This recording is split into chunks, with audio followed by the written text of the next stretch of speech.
Соңғы кезде жұмыс басты болып кеттім. Демалуды ұмытып қалған сияқтымын. Біз саған көмектесеміз.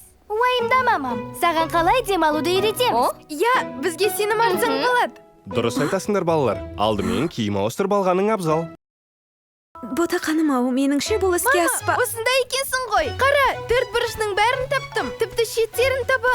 Мама, мен үстелде ойнайтын ойындар таптым. Есеп жүргізсе болады. Біреу үстелде ойнайтын ойын деді ме? Дойбы ойнасақ ше. Немене? Тек дойбы емес. Мамамен бірге пазл құрастырамыз дегенсің. Мамам қызығырақ ойын ойнағысы келді. Айтпақшы, дойбымен де көп қызық ойын ойнаса болады. Жандарым, бәрі дұрыс, мен жай... Мамам жарысқысы емес, демалғысы келетінін көрмеймісің? Ойында жарыстығында болуы тиіс. Бір жолы мамаларың дойбы жарысында жеңімпаз болған білесің Себебі бе? сенің ойындарың қызық емес деп айттым ғой.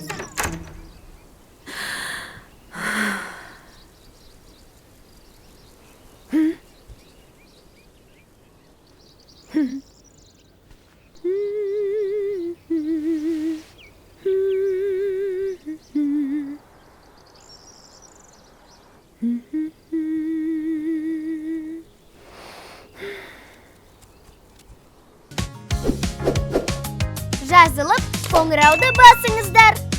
Көріскенше!